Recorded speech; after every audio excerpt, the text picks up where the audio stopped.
a lot of research on the history and transmission of Western esotericism and how it relates to Western Christian thought in particular, Protestantism, and recently started kind of delving into how it infiltrated the Catholic Church as well.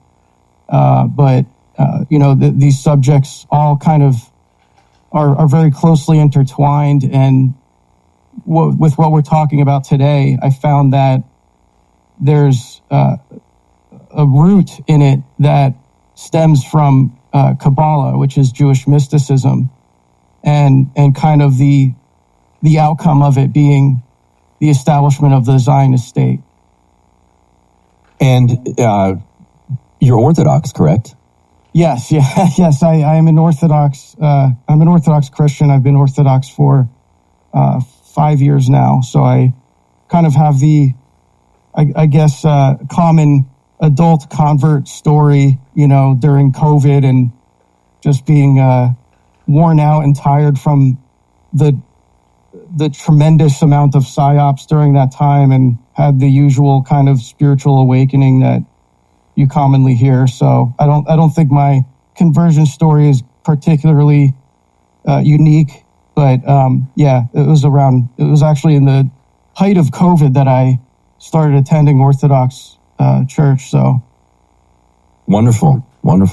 It's funny. I was teasing this episode at the end of my last one, and I started thinking about it afterwards. I said next week the subject is a spicy one, and it really only is because it somewhat shatters some presuppositions, some framework that people have. There's nothing like mean-spirited or dark or something that we're putting out there with this topic. It's only considered spicy because it's like, that's going to shatter some people's preconceived notions or some long-held beliefs that aren't necessarily true.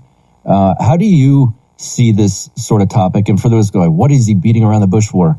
We're talking about, for one, the Kabbalah, the Reformation, Zionism, etc. So you get the picture. But do you think this is, taboo or a spicy topic? And why is it, if it is?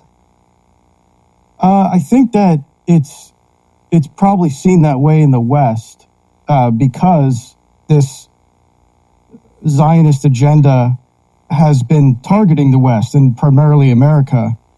So, it's all framed within this context where you can't criticize it at all. Any degree of criticism is considered anti-Semitic. Even if you are Jewish, many of these writers and researchers that I drew from were in fact Jewish, and they were anti-Zionist, and they even were criticized of being, anti-Semitic or this, quote, self-hating Jew or something. In academia, you'll lose your job over it if you publish any work that's somewhat critical of Zionism. So, and then how it's merged with evangelicalism in the West as well. It's kind of seen as this, I guess they're using a lot of the same talking points, the evangelicals, but yeah. I don't think it's particularly taboo in the East. I mean, we have some contemporary saints such as Saint Paisios who has even condemned the silence of. There's a famous work that he did. It's called.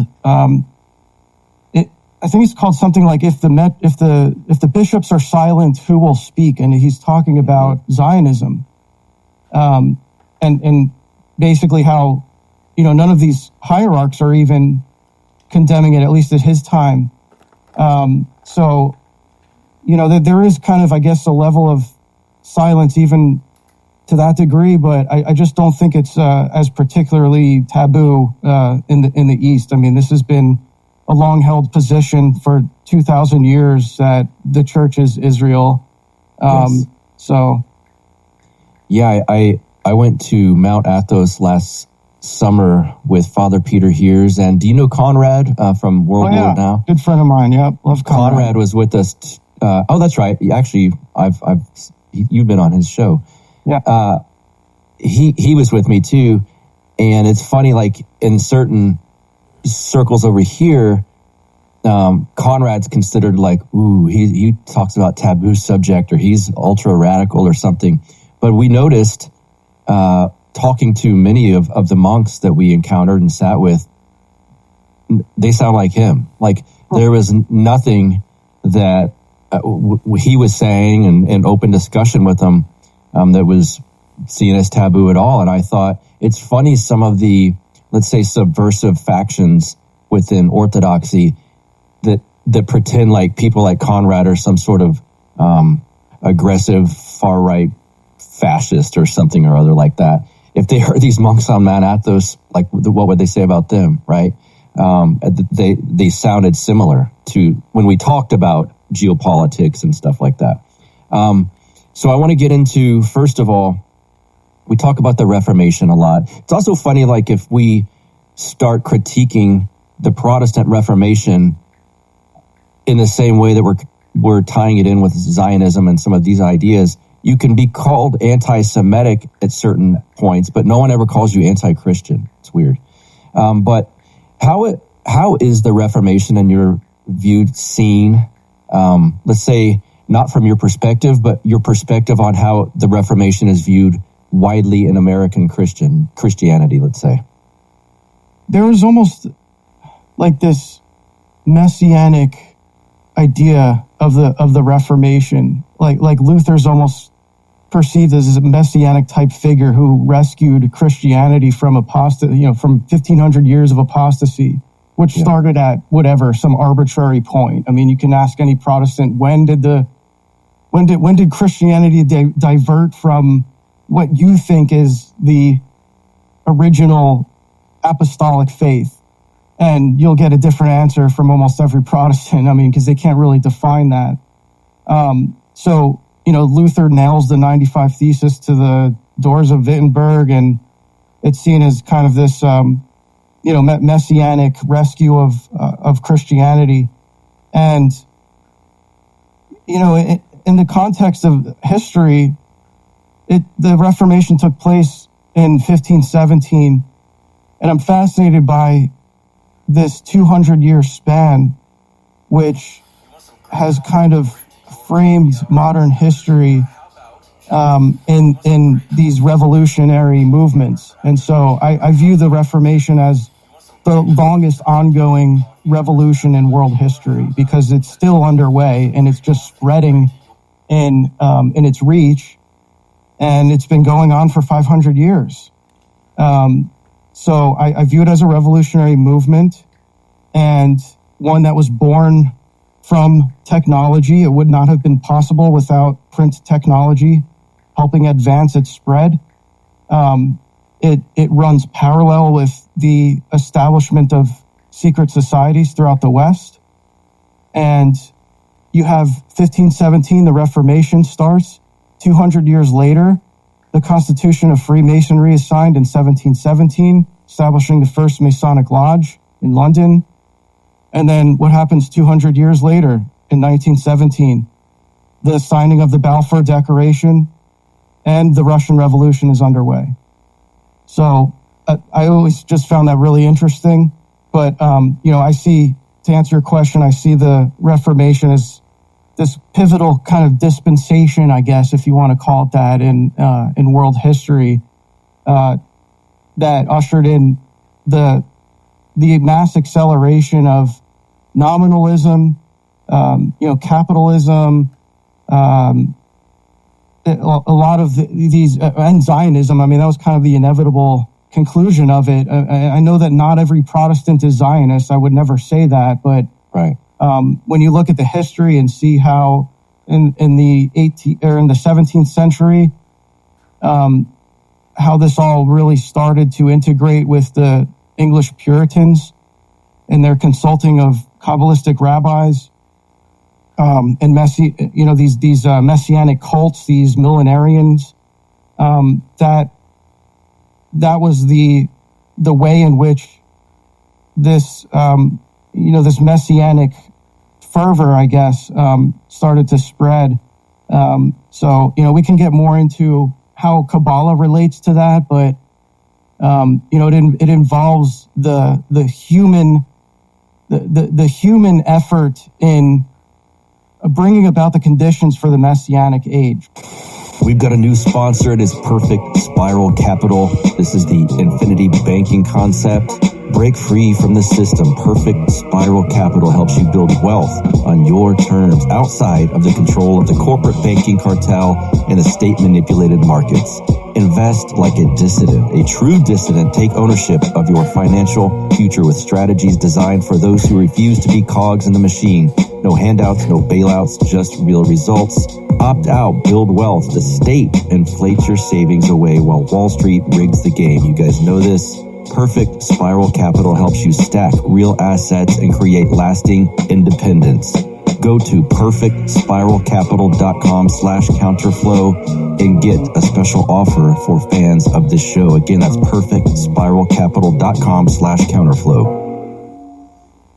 Where did you mention it within that rant just now? The Kabbalah. What?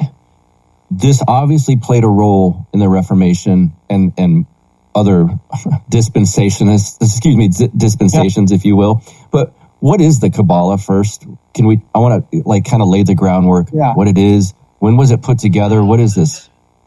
Yeah, so it's Jewish mysticism, and it's mainly comprised of two texts, although it's not text based.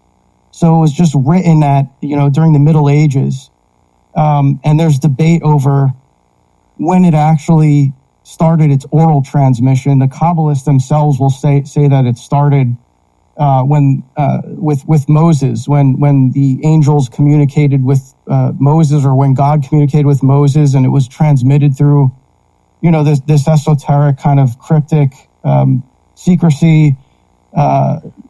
The Hebrew language is perceived as itself as this divinely influenced language that the heavenly bodies communicate with.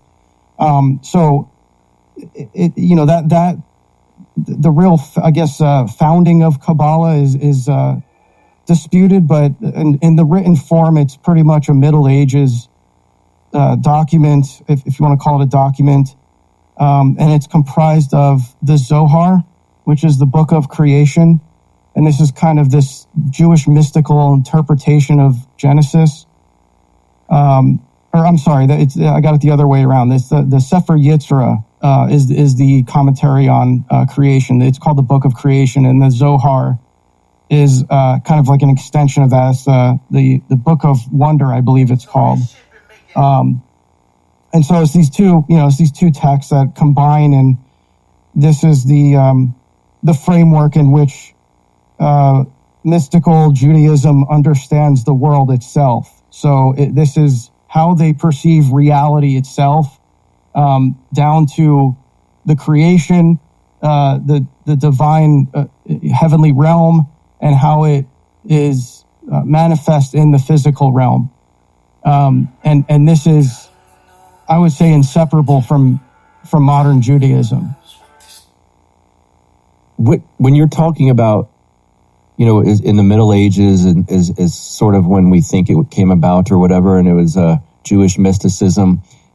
To clarify, the Jews of the Bible, that's not the Jewish people we're talking about with the Kabbalah, correct? Correct. Yeah, okay. It's a modern. So there's a distinction between modern and classical Judaism. Yes. And can you discuss that? Yeah. So this is a distinction that was made by Israel Shahak, who wrote the book Jewish History, Jewish Religion, and he makes a distinction that basically during the Middle Ages, you have this adoption of Kabbalah, which kind of became like the new form of Judaism, like this new mystical form of Judaism that kind of replaced the classical Judaism. And now that's not to say that even classical Judaism isn't Talmudic.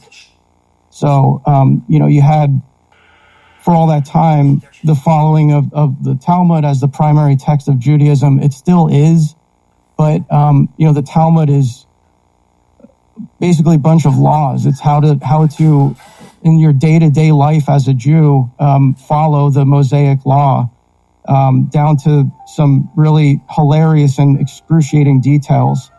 The Kabbalah is what kind of is like the blueprint of reality. And so, there's something I left out, but Kabbalah actually has a goal as well, which is this notion of tikkun olam, which means world repair. Right. And so when modern Judaism came about, and especially with the establishment of the state of Israel, this is what actually liberalized the Jews. This is what got them involved in all of these liberal causes, the studying of secular literature, involvement in entertainment and comedy. These things were unheard of in classical Judaism. They were actually forbidden. And again, Israel Shahak talks about this. They were actually forbidden from making jokes unless it was a joke about another religion. And they were pretty much sheltered from secular literature. They were only really involved in studying their Jewish texts. There's a distinction. We're not talking about the Hebrew people in the Old Testament. Right. The modern Judaism is a completely new thing.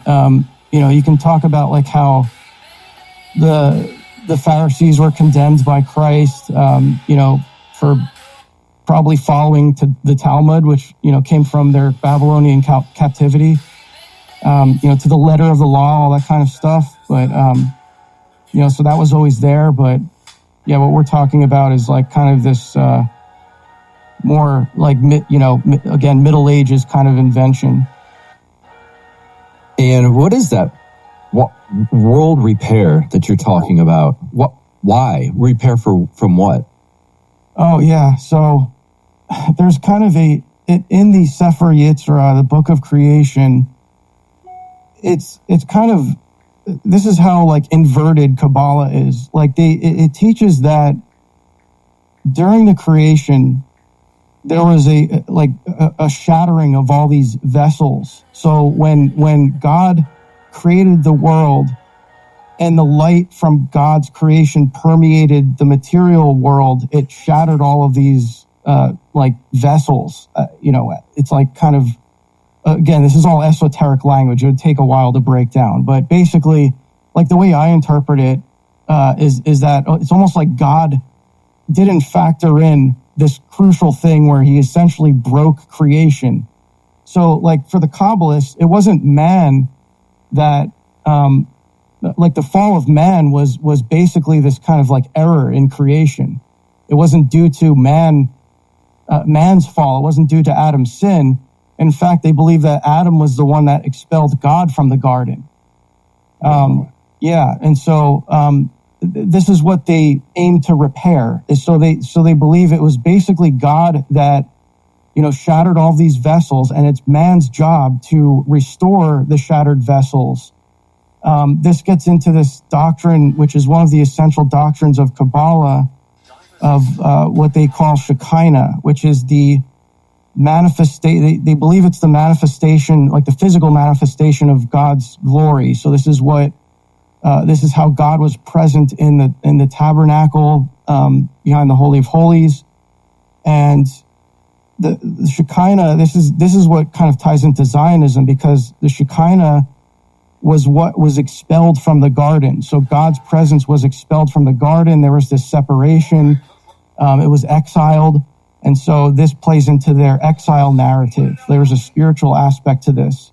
And so they identify, and by the way, the Shekinah, they interpret it as the feminine half of God. Mm-hmm. So there's this ongoing effort of the Kabbalists to restore this union with God through theurgic ritual, among many other things. But, it depends which sect of Judaism you're talking about. The Reform Jews, for example, are the ones who are more involved in progressive causes. They think that that's how they're going to restore the world. Yeah. There's a strong aspect of ecumenism with it. So, all right, I want to ask about how this influenced then the Reformation, and what part of the Kabbalah and this sect of Judaism did influence the reformers. So I want to be careful in how I frame this, because I don't think that there was this really obvious, strong influence of Kabbalah at least with the three primary reformers. There was, however, a strong Jewish influence, because all three reformers, they were heavily involved in translation work when they were writing the Bible, when they were, writing it in their languages. And so to do that, they needed to consult rabbis to learn Hebrew. Those were the only people who knew Hebrew.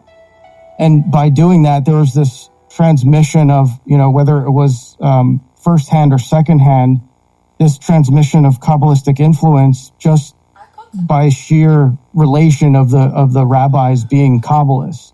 And there's some figures that were more influential among all three reformers.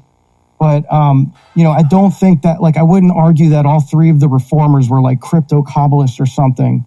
Right. I think that the more undeniable influence came later in the 17th century among the English Puritans. But that came as a result of just being kind of steeped in all this Hebraic studies, and again consulting these rabbis who, some of them like Rabbi Manasseh ben Israel, they were involved in the establishment of these secret societies. They were working with other Puritan ministers who were expressing strong sentiments and interest in Kabbalah. So, that didn't really come in an undeniable way until, I would say, about a century later. But, I think if you want to talk about esotericism, there was definitely an influence there, and especially in Germany, and particularly in Württemberg, which was at the time in the 16th century, a hotbed of esoteric studies. So there was a lot of, you had the strong presence of the Rosicrucians there. Yes. There was one of the primary kind of headquarters of the Rosicrucian order was in Germany. And you see for centuries, these locations were basically remained hotbeds for the dissemination of esotericism in the West. What is the Hussite Revolution? Okay, yeah. So this was a proto-Reformation revolution. So John Huss led the Hussite Revolution. I didn't go into great detail on this in my articles, but so I haven't done extensive research on it. But there was a Hussite war. The Hussites were obsessed with the Old Testament, and they kind of viewed themselves as the inheritors of the Old Testament, of the Old Covenant. And this was, I believe, 200 to 300 years prior to the Reformation. These were the original sola scriptura people. These were the first guys to kind of break off from the Catholic Church and say we can do all this interpretation on our own. And Huss, by the way, was attributed in one of Luther's forwards, I believe, and I forget which commentary, but he had an influence on Luther. You had the John Wycliffe, I believe, was related to the Hussites. So a lot of the proto reformers were linked to the Hussites. And was there some sort of impact with this stuff we're talking about right now, starting the concept of sola fide, faith alone? So there was a source that I found in my research that, and this is directly from Luther, where he attributes sola fide to true Kabbalah, and this was in his commentary to the Galatians.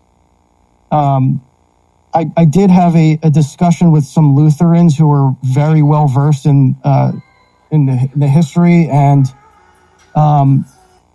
I've revised some of my research on this, but I think it's still there. Like, the fact that it's still there and he's referring to Kabbalah, at the very least, it is an indicator that there was an understanding of what that even means. He's writing to other Christians, and he's talking about true Kabbalah as sola fide being true Kabbalah. Now, you could read that and say, well, that's a direct, that's a smoking gun right there, that he's just attributing it to this Jewish mystical idea.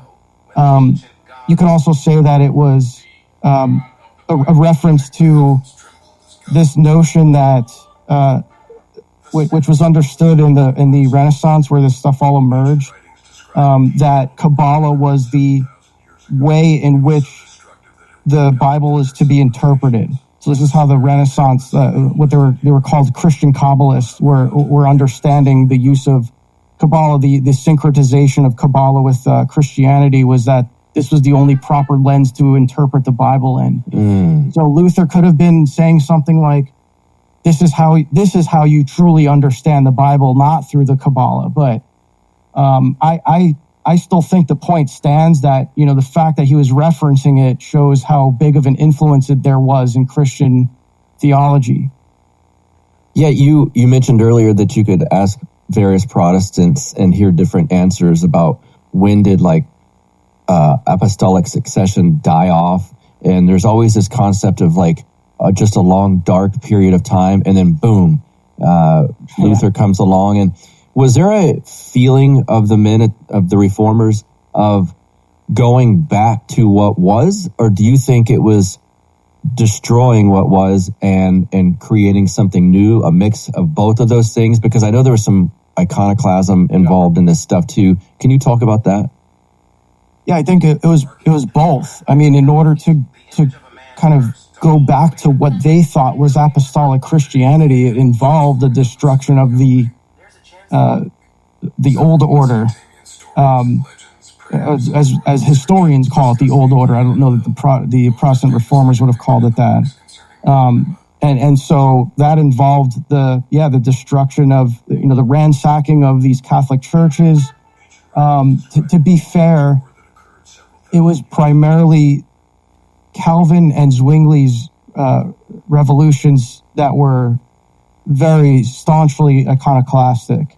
Okay. Luther was not as much of an iconoclast. He definitely wasn't a believer in venerating images, but he wasn't they need to be removed from the churches.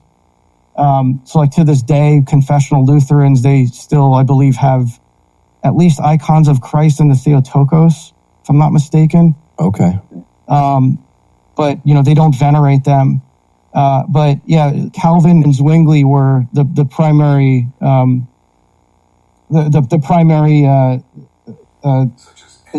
attributors to the iconoclastic revolts that occurred in the following centuries after the Reformation. So Zwingli was the most iconoclastic of all of them.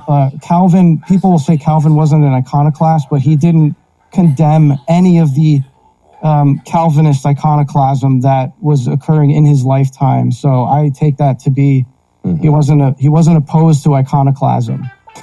We've got some new shirts, Counterflow with Buck Johnson on the front pocket, on the back, a beautiful graphic with, of course, dissident voices and unapproved opinions. You can see this on the YouTube version of the show, of course. We're putting the graphic up now.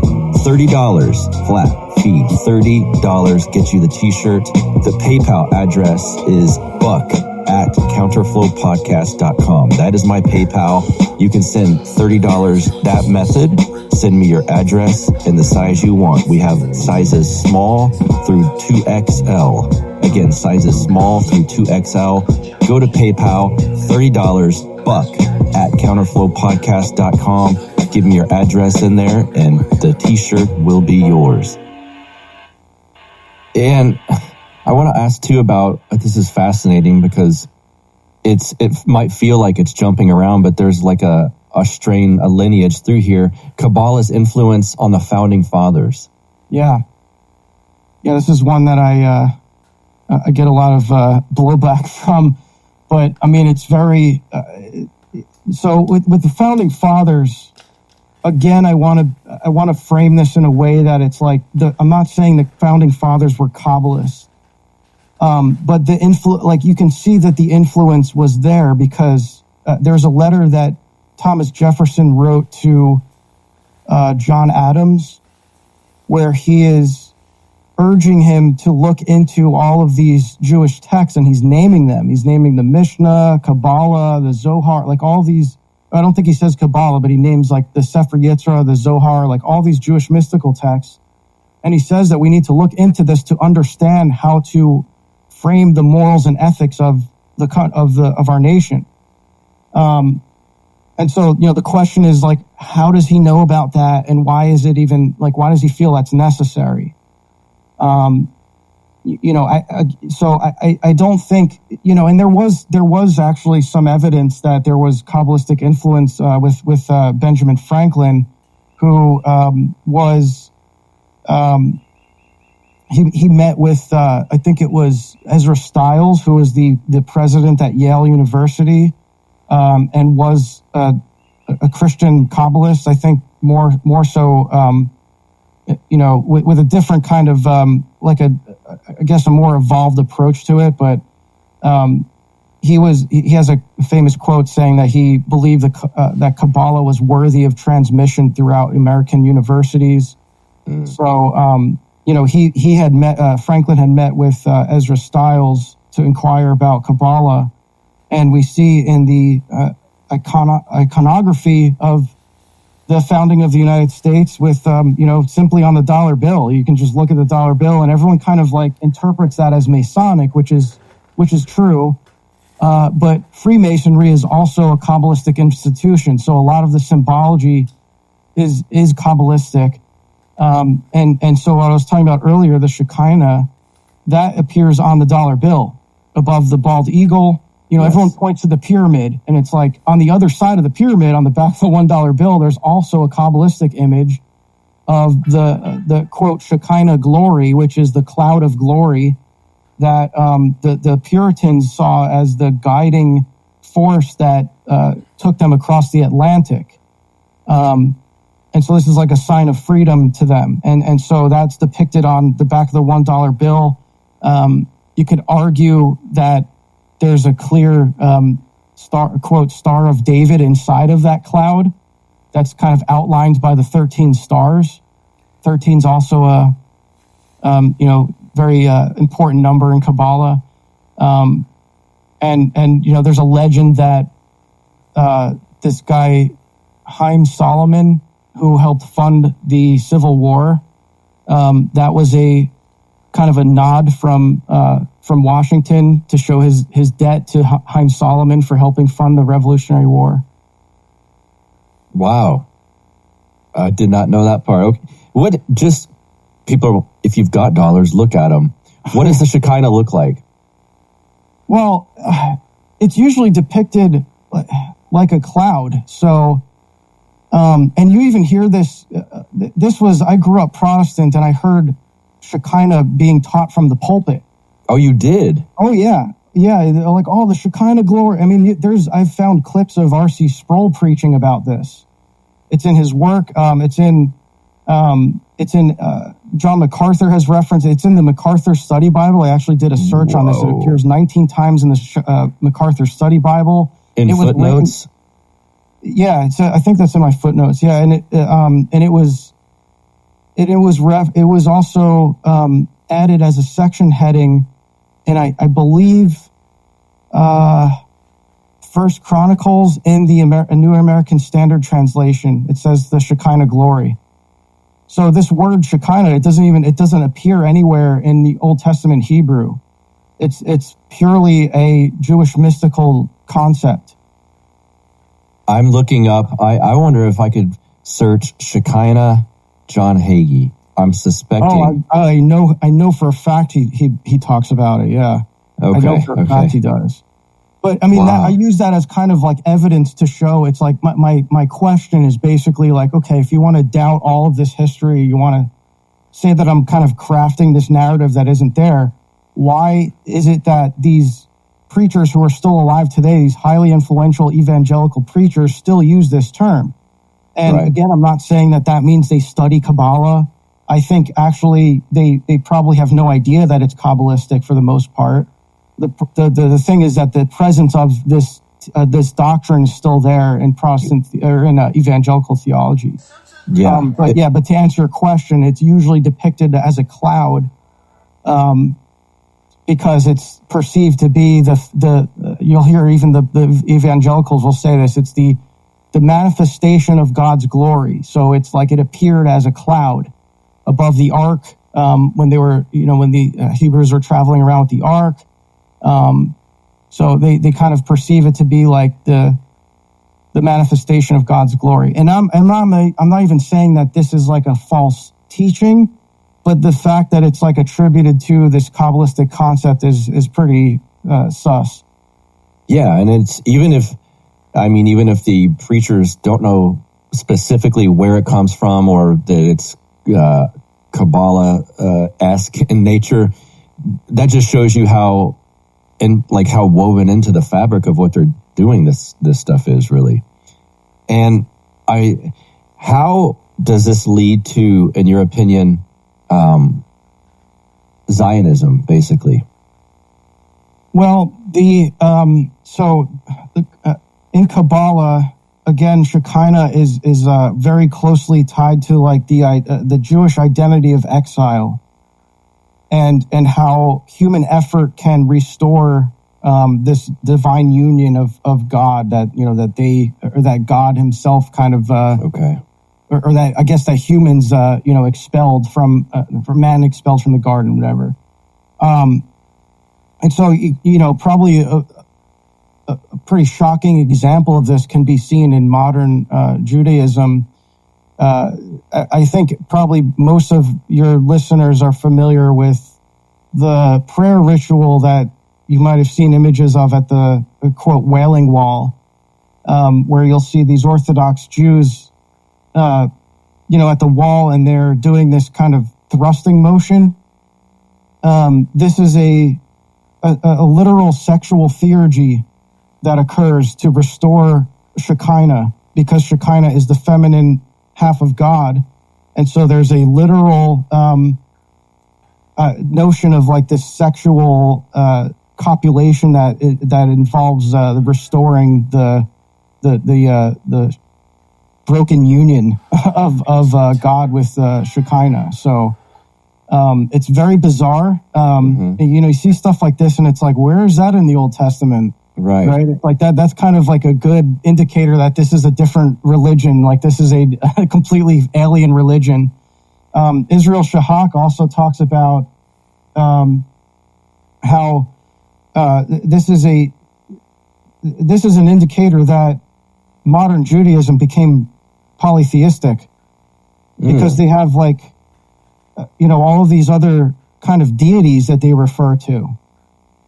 There's the Father, and then there's the kind of like the Divine Mother, who's the Shekinah, and then they have children. They have like a divine daughter and a divine son. So there's almost like a pantheon of these like Kabbalistic deities. And Shahak, and I'm going to see if I can find this quote, but I'm going to try to quote directly from Shahak on this. He says, on one of these two occasions, the Kabbalist is worshiping God by promoting the divine union of son and daughter, but on the other, he is worshiping Satan, who likes Jewish prayers and ritual acts so much that when he is offered a few of them, it keeps him busy for a while and he forgets to pester the divine daughter. This is like a totally schizophrenic religion. I mean, it's just, they're literally like, so they're praying to Satan that he doesn't bother them on the Sabbath and that instead he bothers the Gentiles. Can you tell me again who you were quoting there? Yeah, that's Israel Shahak, who wrote, he was so this isn't like a weirdo conspiracy text. He was he was a scholar and a professor, a Jewish, actually he was raised Zionist, and he was a professor at University of Jerusalem. And he wrote this book that was, I guess very controversial at the time, where he went into detail exposing the atrocities and the injustices of the Zionist state, the creation of the Zionist state, and how the Jews view the Gentiles and how it justified, like the religious justification for the treatment of the non-Jews. So really, really important text that I wish more people would read. It's kind of not as known for obvious reasons, but he goes into some pretty shocking details on the spiritual end of how, why this stuff is justified. On that note, there's also the first chief rabbi of Palestine, who it's kind of a funny name. It was Rabbi Cook, but it's spelled Kook. But he was a Kabbalistic rabbi who gave these details of they interpret, the Kabbalists interpret the Gentiles as Satan worshipers, or like the children of Satan. So, he goes into all this religious justification for the treatment of women and children. They're perceived to be less than dogs, like less than animals. So, understanding this stuff is really, it helps you to understand why this is occurring. Like, why are they, we're kind of being bombarded with all these images of these horrific images of, babies and children and stuff that are really violent acts committed towards them. I wish that I hadn't seen this stuff, but, you look at an image like that, it's why is that happening? And a lot of people, they don't have an answer for that. They just think they hate us or something, but it's actually they think that this is their duty. Israel was founded upon this violence. It was founded on terrorism. It happened in the first 3 months of the founding of the Zionist state. There was horrific acts of terrorism that were being committed on the Palestinians. I don't even want to go into detail on the stuff they were doing. It was just horrific. And this was all funded with even at that time, even in the 1940s, this was funded with U.S. money. So sorry, I got in a little bit of a tangent there, but yeah, it was great. That's exactly where I was going with this. Why was it funded with U.S. money? Might we ask? Yeah, well, so the whole creation of the Zionist state, and then this is another text that I just recently read called Against Our Better Judgment, which is incredibly well researched. There was actually more footnotes in this book than there is primary text. There's almost 100 pages of footnotes. Incredibly well researched piece on the hidden history of how the U.S. was essential in the creation of Israel. And the whole operation was founded in deceit, conspiracy, blackmail, propaganda. It's just incredible. It was through the education system, through the media, through entertainment. It was a huge operation, and it's still ongoing, obviously. But there's references in here to Truman, how Truman was saying that the most immense pressure that he ever experienced in his presidency was the pressure from the Israel lobby. And this is, I mean, again, this is Truman. Like, this is not a new thing. This was from the onset of the creation of Israel. This was occurring. And so, it was all these organizations that were just funneling money. It's the same as what you see today. I mean, it's just all through lies, deceit, propaganda. And, again, this isn't a conspiracy. You can read this all in the history. It's very well researched. And it's from primary sources, and it's quote. You can see the quotes from these figures themselves talking about this. This isn't speculative. Why was this? Why though? Why? Like, there's no other nation that's that small that's putting forth this much influence and power over an empire. Us. Why? Why is this? I think, well, first of all, because of the geopolitical force that is the United States, and then also because of the evangelical population as well. So, like, a lot of people don't know this, but they'll say, most people will know that, like, oh, the Scofield Bible was like the big thing that kind of started all this, and actually the Scofield Bible is kind of more of like the nail in the coffin. That kind of helped to garner support from U.S. evangelicals. And Darby didn't really have much to do with it in the U.S. He was more influential in the U.K., but not in the U.S. So Americans were kind of the last. American evangelicals were kind of the last to sign on to this, and that's why the Scofield Bible was, became pretty important. But it was the whole reason why the Scofield Bible was necessary. Which was, again, because there wasn't a lot of, like, it wasn't a popular idea in the U.S. But the Zionists saw the U.S. like the U.S. as a stronghold, as a Zionist stronghold that they had to capture.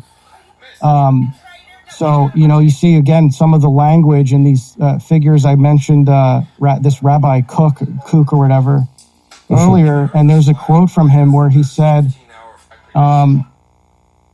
he says, let me see if I can find this here. Okay, so Abraham Kook, the first Ashkenazi chief rabbi of British Mandatory Palestine, studied the Kabbalah and Hegelian philosophy.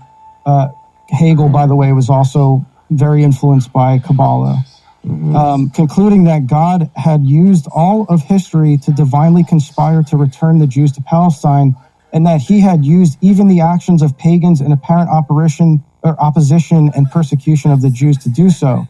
The fundamentalist sect Gush and Newman, led by the son of Rabbi Kook, vigorously pushed for messianic redemptionist interpretation of the settlement of new territories acquired by Israel in the Six-Day War, which it believed had been divinely granted and therefore could not be surrendered. And then there's a later quote from him where he says, that it would not have been possible. The creation, and David Ben-Gurion, the first prime minister of Israel, also said this, that the creation of the Zionist state would not have been possible without American support. So, for probably multiple reasons that I'm oversimplifying, there was a tremendous need for this to be a popular idea among Americans to gain support. When you were Protestant and attending Protestant church on a regular basis, was it preached to you, or did you believe that it was biblical that the modern state of Israel was founded?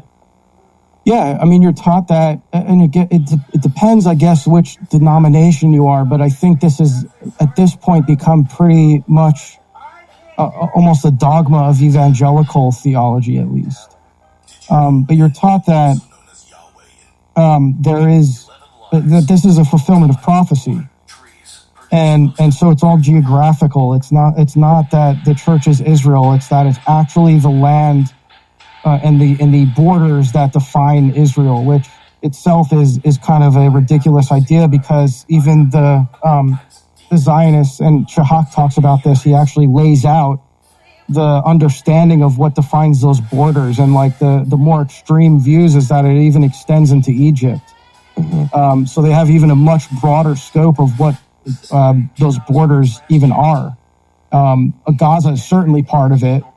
So it's like, it's not even what we know as that kind of strip of modern Israel. But yeah, I mean, you're taught that this is a fulfillment of prophecy, and it's a necessary and pivotal role in the establishment of the bringing about of the Messianic age. So, you're taught that like, oh, when Jesus returns, his feet are literally going to touch the Mount of Olives. Maybe that's true, but like there's this great importance on the land itself and how important that land is, and not just the land, but who occupies the land.